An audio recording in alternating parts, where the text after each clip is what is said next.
Anomie Fatale. I'm in Roxborough, Philadelphia. I met Emet through, I guess, Facebook.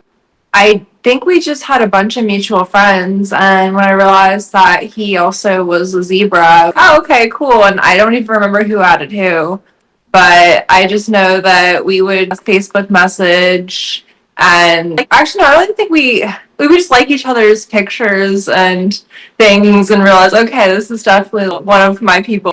But yeah, we didn't really start like messaging. I think it was definitely like one of those times I was in the hospital, and I remember I was really freaked out because I was having some kind of, I don't know if it was my heart stuff came back or something just came back that I didn't think would come back. And just from like inflammation and stuff, but I was just scared I was going to need another surgery and just a lot of stuff. And I remember Emma messaging me and like literally talking to me the entire night, just getting me to like, be positive and really that just that kind of energy you need in those kind of situations. So I was really grateful for that. That was the one I remember the most. That was definitely the longest conversation I ever had with him. It was actually one time in the office, the whole night. We just talked the whole night, and he just kept me so positive and strong, and then gave me a lot of insight, just alternative treatments and things that were people to talk to and stuff. And it felt really just having someone get it really cool. On Facebook Messenger while I'm in the hospital, so he taught me bravery.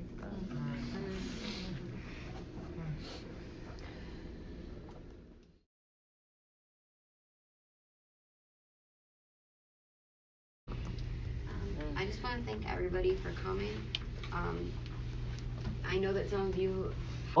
And then I remember, I don't know if he was in the hospital, he was having something happen, and I was messaging him. So we kind of like reach out. I feel like we were that kind of friend when you know something's going down.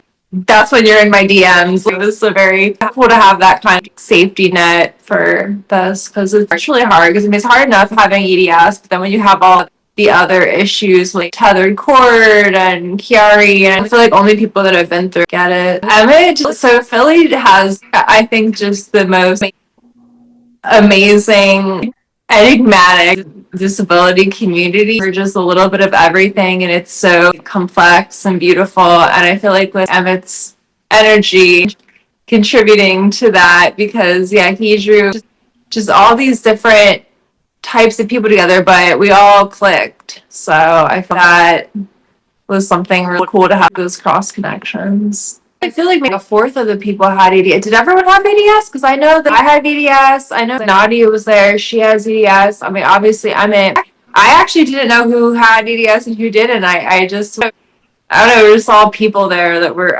my friend Dinah is there. They have Friedreich's ataxia, I think, yeah.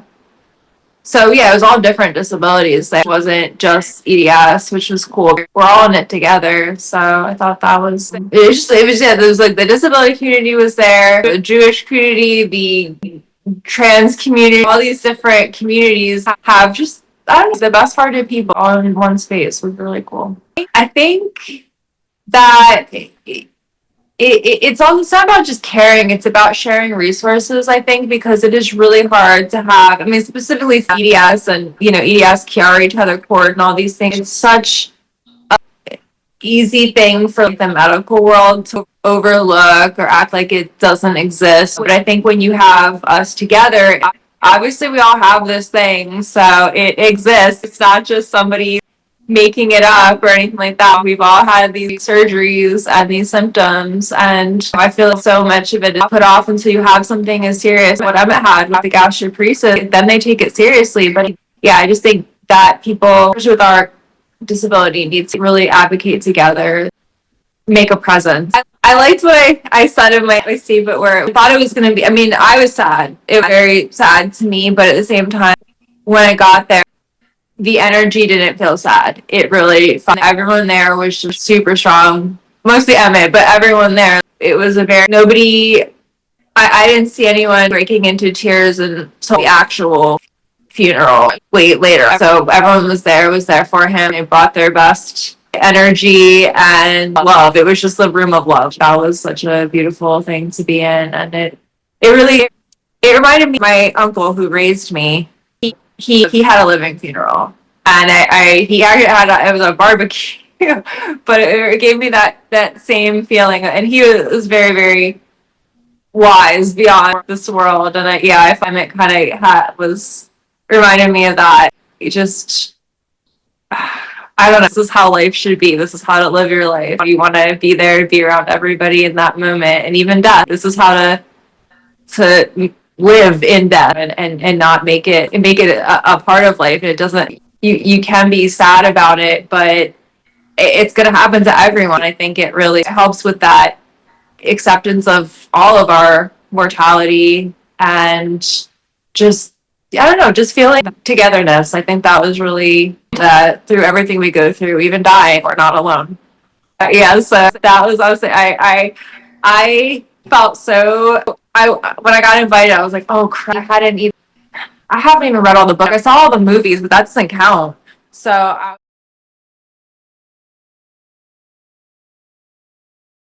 it was a trivia game. So, oh no, am I gonna be like silly or like I didn't know what I was talking about? But then I got on a team with other people that didn't read the books either. So we made a joke. Our team name I think was like Team Harry Potter or something. It was just Harry Potter. We were the team, like everyone was laughing, and like no one would expect us to get any points. But that joke of I don't know, it felt even that I didn't feel I was singled out or I felt accepted, and it was the comic relief. I mean, the whole night was that was like the fun party night. But yeah, I thought it was just very accepting and fun, and I've never had that much fun in a hospital room. So yeah, it was actually a party. Like I remember the nurses coming in.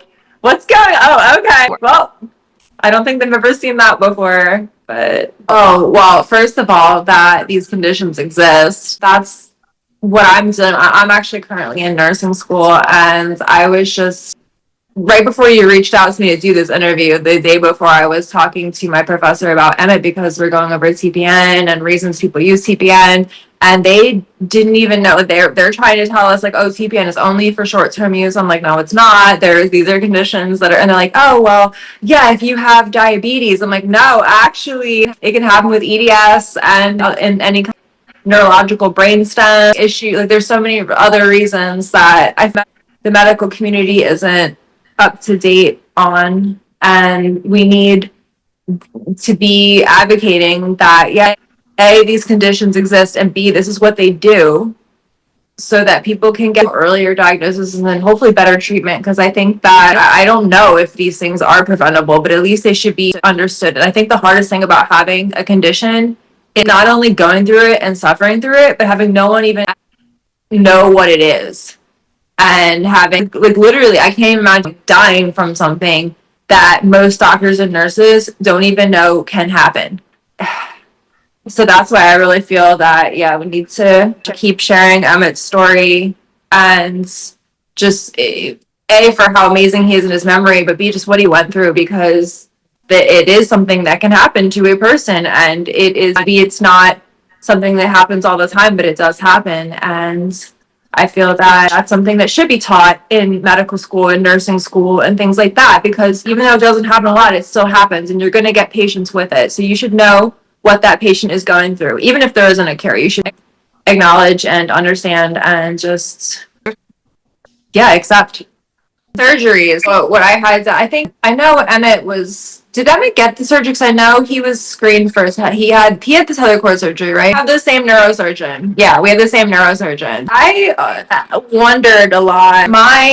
I was, before they did my fusion, I was dying. My vagus nerve was so messed up. I was having all these heart arrhythmias and stuff like that. And the fusion fixed that for me. And I know, with Emet, I believe that his gastroparesis was more a stomach issue. I don't know. But there also is other things. You can have vagus nerve damage that causes that too. So I always wonder maybe he had gotten more EDS savvy doctor, something could have been prevented, but I don't know. You can't think like that because you can't change it. But I just wondered, because I know we had the tether core release, but I was wondering if fusion would have helped him too or something. But did he have the fusion? Okay, because I had that too, because that helped. Like, for his fusion, he had a lot of head movement though. I remember seeing that. So if he was fused, it wasn't a lot, which is good, but it also sometimes, if your brain is compressed, it sometimes it's better to be like this where I'm like a mannequin. But yeah, just I don't know. I just think the surgeries aren't really bad. Like they're still figuring it out. They don't have like a solid. Here we go. We know everything about this. So they're still learning thing by thing. And I think I love the surgeon we had, Dr. Bolani. I love he's a surgeon, but he's also a scientist and an engineer. He really admits that he doesn't know everything, and he is open to learning and just the stuff that he does. He did surgery on my friend Katie, and she had a shunt because she had intracranial pressure that was really, really bad. And I think he was opening her up to do a shunt revision or something. And he looked in there and he saw her bone, one of her C1 bones was pushing in a weird way that was putting pressure on one of her, I want to say it was either an artery or one of the major veins up there in the brain. And I wonder if I shave off this bone to make that blood vessel a little bit not pressurized, if that'll help. Completely, she didn't need a shot anymore. That was what was causing the intracranial pressure, and he just did that. Well, he told her he got her permission first before doing that, but it was that kind of, we need those kind of people, I think, in these surgical fields. Yeah, they have to think outside the box for all the EDS issues. I don't think until we get outside of the box people, we're going to actually get any real cures or treatments, because EDS, there is no box. We haven't even made a box for EDS yet. So, but then they're using treatments and things for other boxes for other conditions, and they'll get there eventually, but it's taking really too long, and too many wonderful people are losing their lives in the meantime, and it's not okay. No, we lost my friend Chase too. He reminded me a lot of Emmett. Yeah, he died last year, and it was gastroparesis the main issues. So I was telling my professor about that. She was asking, she said, did Emet ever have a stomach pacemaker or anything like that? Did they try that? She was saying that they should have done, because she didn't understand. Well, was he not a candidate because it was the tissues in his stomach? I mean, you probably don't even know. Well, she thought it would. So I just wish they would have tried that. I don't know. I just was so angry. I know. Somebody should be doing something. This doesn't seem they're doing enough. Exactly. Like, I just feel like it was easier for them because they're like, oh, this is too complicated. Like, let's just not. And it's like, if I was a doctor, I would have been trying every single thing, even though I can't. It's like, if you're dying, if you're in hospice, I'll try it. What the heck? Why wasn't that tried? Right. Like my professor said it saved the life, like, because her patient, it was diabetic gastroparesis, but they couldn't have anything, and then the stomach pacemaker saved their life. So I don't know. I don't know. I remember seeing him post about that. That was so horrifying to see. Yeah, wow, he had to be in that position to get relief. Remember, he didn't even get proper home and nursing care, I think, until he was dying. Yeah, he literally, his aides were leaving him places and not doing their jobs, and then when he was dying, I was like, oh, actually now people are helping. Yeah, no, it's so I can relate a lot. I had I had complications from my surgery that left very immobile and needing a lot of assistance, and the aides, I remember I hired from the companies and stuff, and you have strangers in your home, and sometimes they don't show up a lot of times, and then if you're depending on that person to do something you need to live, it's just it's a health risk, because that's literally how people get infections. That's how people get blood clots. That's how people get all these things, because no one's there to help them move when they're literally, it's their job. And then the company is supposed to send somebody else out, and they don't even know, because the person will just not even call out, or they do and they're just understaffed. And it sucks, because there's no one even at fault at that, because the aides aren't paid enough. I get that. And then the companies aren't making that much money either. So it all just comes down to the worst of our society, is like, it's all about money. And if there's not good money in something, it's not going to be run well. And that's just home care. It sucks, because I believe, even home care 100% is better than institutionalization. Home care is cheaper. It is about money. It costs 1/3 the amount of money to have somebody living in their home than in a nursing home. So I wish that our society would care more about that and get better quality home care so that people. So, because with Emmett too, it wasn't the TBN, it was the infection that really killed him. So I think that I just think he had, I mean, I don't know what caused his infection, but I know that with TPN, you have to have it be very, very sterile. You can't have somebody doing TPN themselves. They need nursing help and stuff like that, but it's not just, it's everything. I think with Emmett, he wasn't getting the right care support with his TPN, probably. So, yeah, then you're more susceptible to infections and all this stuff that's going to happen. So, I feel yeah, he just really, I mean, we don't know. We can't say that it would have changed anything, but I would like to see a reality where he has round the clock support with all of his things and maybe he wouldn't have gotten that infection in the first place. I don't know. I guess that's maybe something one of the reasons I want to go into nursing because I know if I was doing somebody's TPN, I wouldn't mess it up.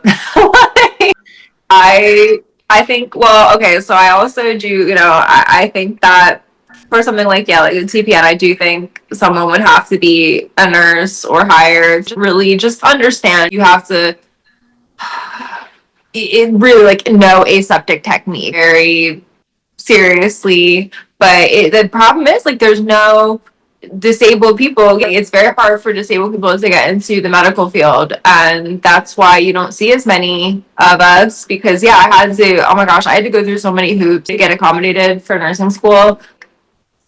I I can't even. It's just so much. Yeah, unnecessary barriers. I feel like I wish that because they basically for nursing school to do the stuff that you would need to do, they train you would have to train somebody at bedside. So my school was willing to accommodate me where like I don't have to do any heavy lifting. So I was really appreciative of that. And they let me have my wheelchair and my crutches. So yeah, that was really cool. But not everywhere's like that. And it sucks because yeah, I feel like we do need more disabled nurses and even care workers because I feel too like oh well you couldn't do someone's care because you can't lift anybody. I have a friend with SMA who his aides call out. This is I haven't done this in a long time, but a long time ago when I lived closer, his aides were calling out. I could just come over there, get it. He has a Hoyer. Hit the Hoyer, bring the Hoyer down, and then push the Hoyer, like with him in the Hoyer, push it with my power chair and push him into bed. We figure it out. You do. And I feel like sometimes the only ones that actually care about each other. So really care. It's not about money or a job or anything. It's like literally I just saw my friend be in a position where yeah, they could something bad could happen to them. So I feel like that's like people are like, why would you go to nursing? Like, I've had like my friends are disabled. Like you're already like if you're in a community with a bunch of disabled people, you're already doing most of the jobs.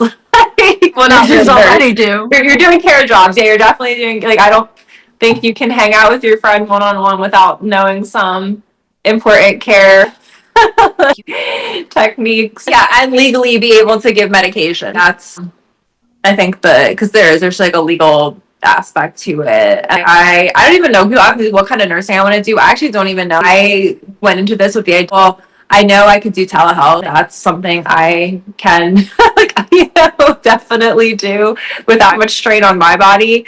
But I just all of my skills do come in handy. I would never want to be one of my friends' nurses ever.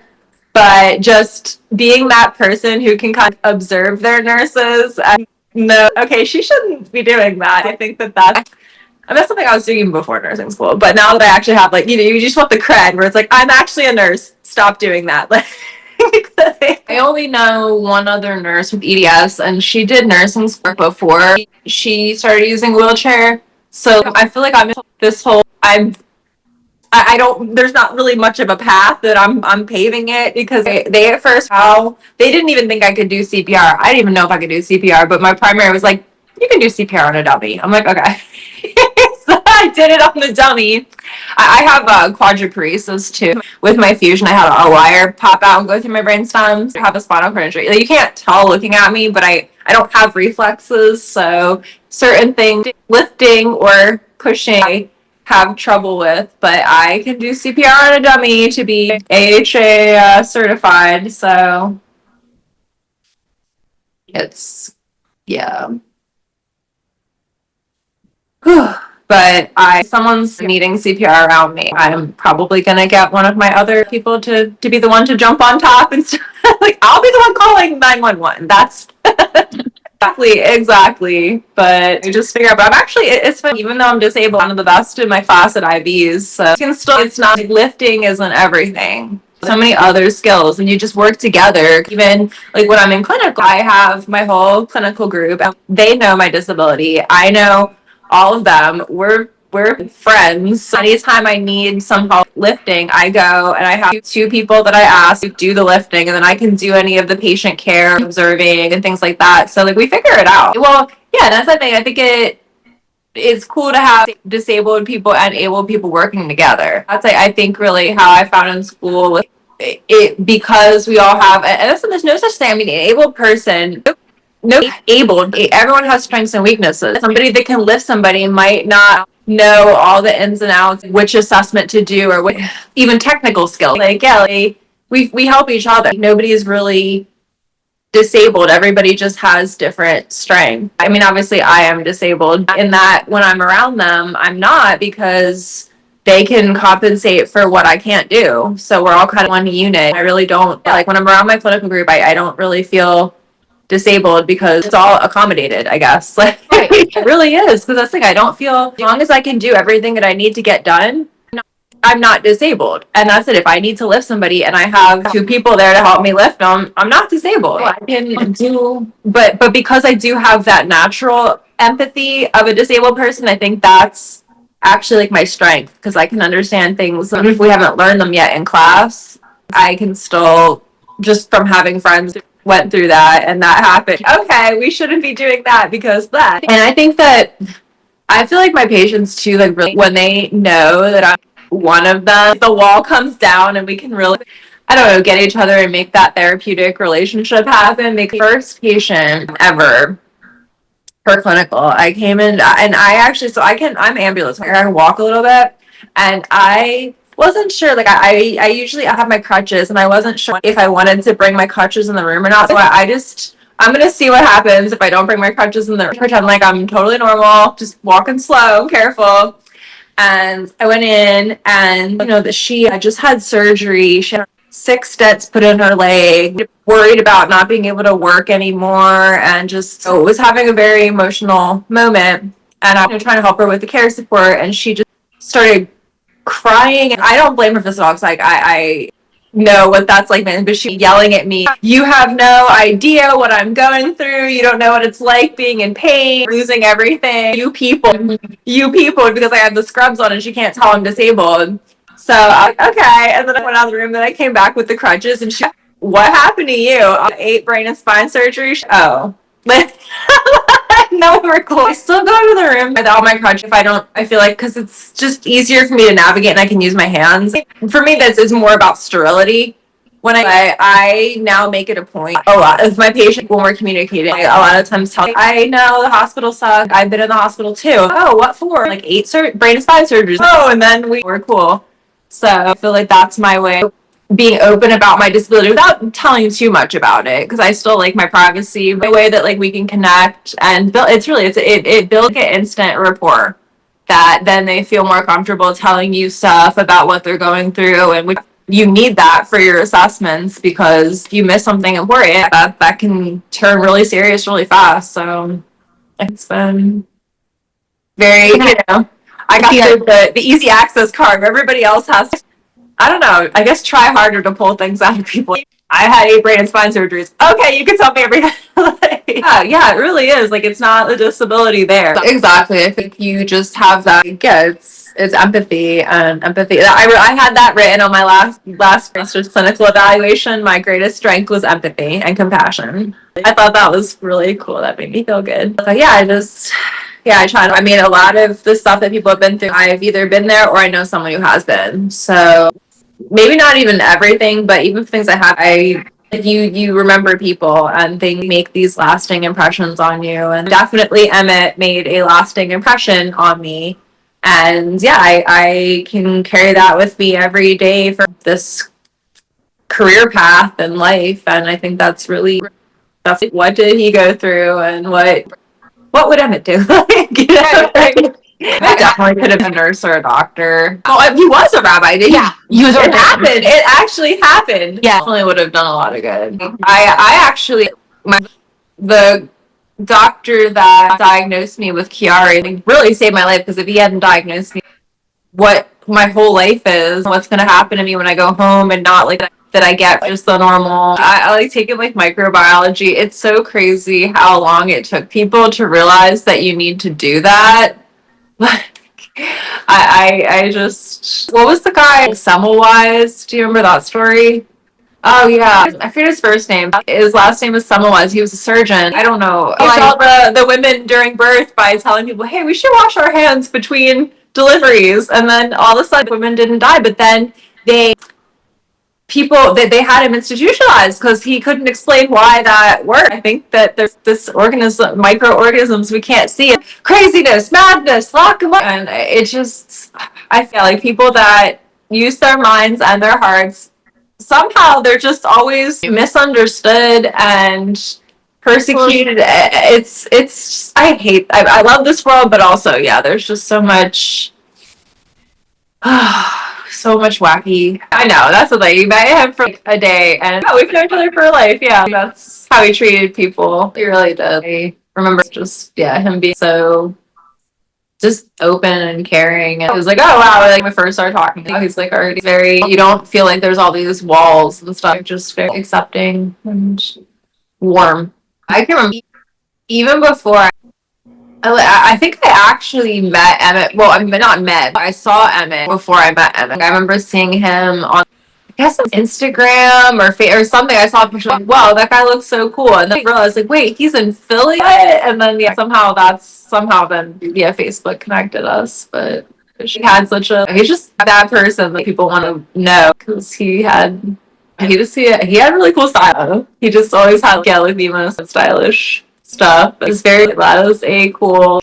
I mean, I was gonna get, like, I actually had no idea that Em was trans. I figured that he was queer just because all the people in my queer community were liking his statuses and stuff. So, oh, okay, there's, yeah, some cool thing there, but I didn't know. I don't know if he's told me he was trans. I said it, and I'm like, what? Oh my god, I had no idea.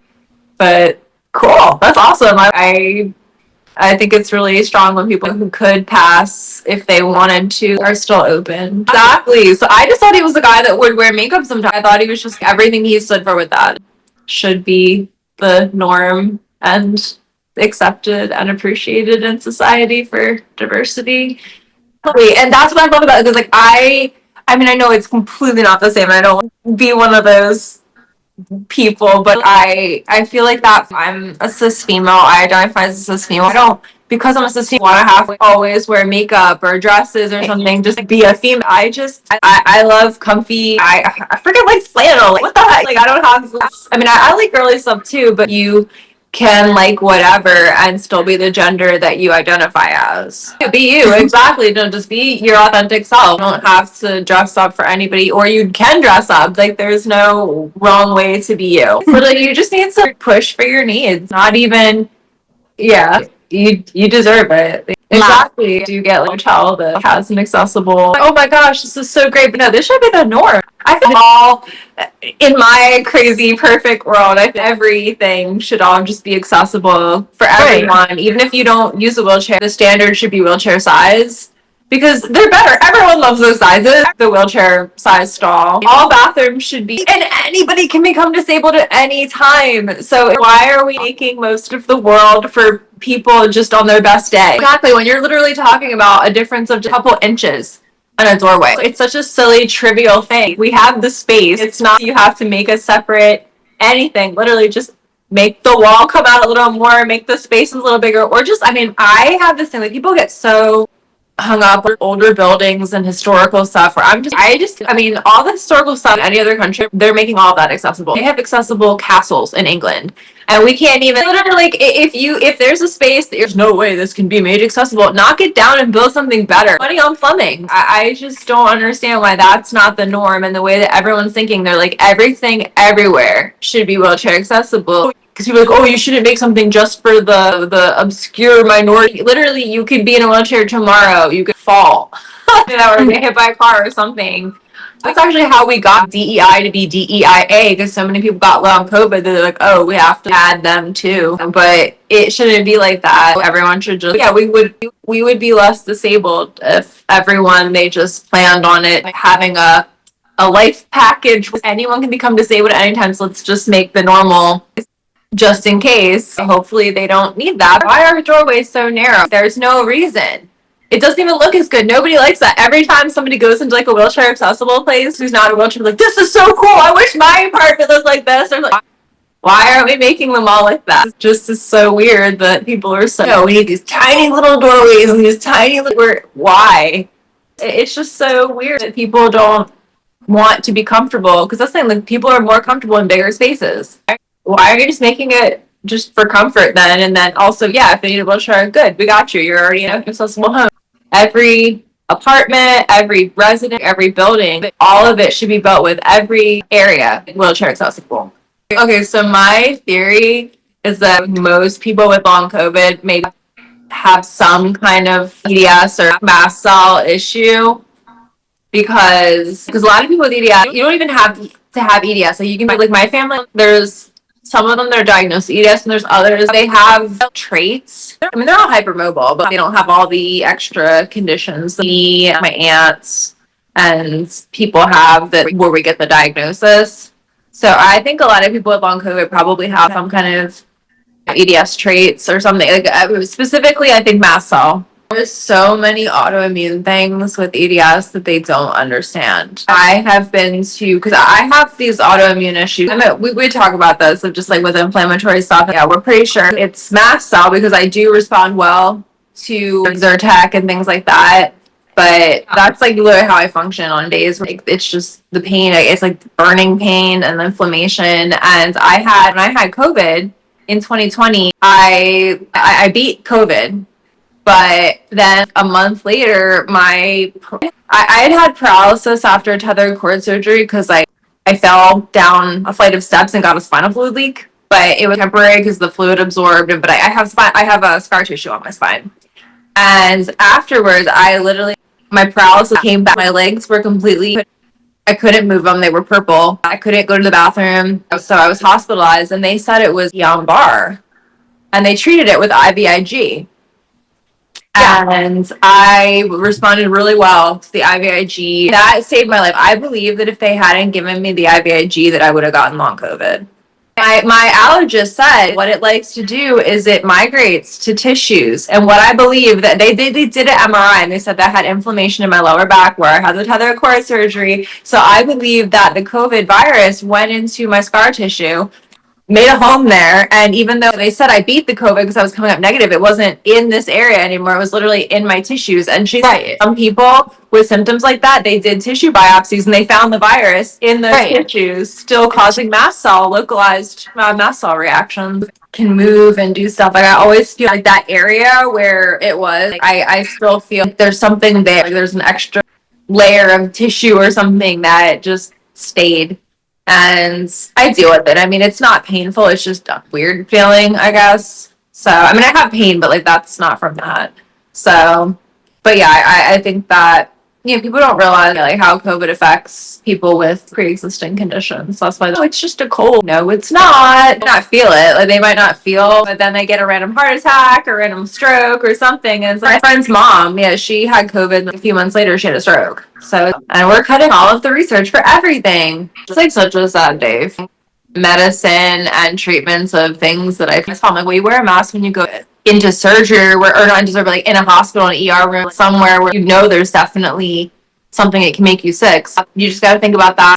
Is other places where, like, so my personal levels, like, if I'm around a lot of people in a big crowd, I'll wear a mask. Like, indoors, like if I'm going a convention or something, yes, I'm wearing a mask. I feel like everyone should have their own personal, whatever makes you feel protected, that's fine. That should be encouraged. And it pisses me off that now they're trying to discourage people from mask use. TB coming back. We got measles now. We got all these other things. Even if COVID's over, something else will always be there. Will always be there. There's so many other things. So my rules if you're sick or you have any kind of symptom, first of all, you shouldn't be outside. But if you have to, because I understand we're in a world you need to get groceries or something where you're going to starve, wear a mask. Those are the people that, like, 100%, if everyone who had a runny nose or a cough or something wore a mask out, we wouldn't have a problem. It shows who actually cares about disabled people and who doesn't. Any condition that you have, when you get COVID, it amplifies it. But we're in danger anyway. That's the thing. It's like we're in danger anyway. They're cutting off Medicaid. They're cutting off services. I mean, I'm all for disability pride, but I feel like sometimes with a lot of this, the conversations are very it's positivity, but it's also real deal scary stuff. People are too scared to talk about it. No, that's what we need. Because we're kind of in a war right now. We're not fighting anybody. We're just fighting to live. It's what we have to be to survive. Yeah, this is really wonderful to I appreciate you reaching out and having this conversation. I'm really happy that I could be a part of this.